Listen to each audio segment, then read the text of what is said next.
মোহাম্মদপুর কৃষি মার্কেটে আছেন সহকর্মী ফরহাদুর রহমান, সরাসরি যাচ্ছে তার কাছে। ফরহাদ, রাজধানীর চালের বাজারে আবার অস্থিরতা দেখা দিয়েছে, যেটি আসলে ঈদের আগে অনেকটা স্থিতিশীল ছিল। ঈদের পরে এসে দেখা গেছে খুচরা বাজারে প্রায় 5 থেকে 7 টাকা পর্যন্ত কিন্তু মোটা এবং চিকন চালের দাম বেড়েছে।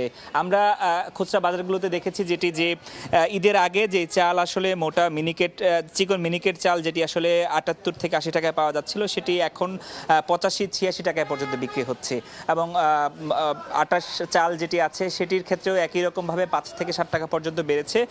যেটি আমরা তাদের সাথে কথা বলেছি, তারা আসলে পাইকারদের কথা বলছেন, খুচরা বিক্রেতারা পাইকারদের সাথে এসে আমরা যেটি আসলে শুনছি, তারা যেটি বলছেন ঈদের আগে অনেকটা এভাবেই বলছিলেন যে ঈদের আগে তারা ব্যবসা করে গেছেন, বন্ধ করে যখন ঈদের পরে আবার চালের অর্ডার দিচ্ছিলেন, আবার অর্ডার নিচ্ছিলেন, তখন দেখা গেছে তারা মিল থেকে বেশি রেটে চাল কিনতে বাধ্য হচ্ছেন। এবং যেটি দেখা গেছে পাইকারিতে অন্তত 5 টাকারও বেশি দামে তারা চাল এখন কিনছেন।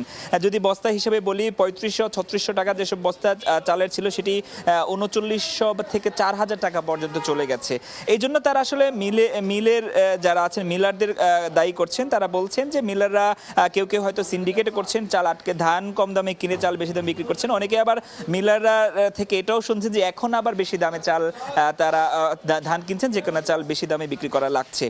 তবে এইটা একটু জানিয়ে রাখা দরকার যে এই বছর এখন এই যে সময়, এই সময়ে চালের দাম নতুন করে বাড়া তেমন কোনো কারণে এই পাইকারি ব্যবসায়ীরা দেখছেন না, খুচরা ব্যবসায়ী তো দেখছেন না।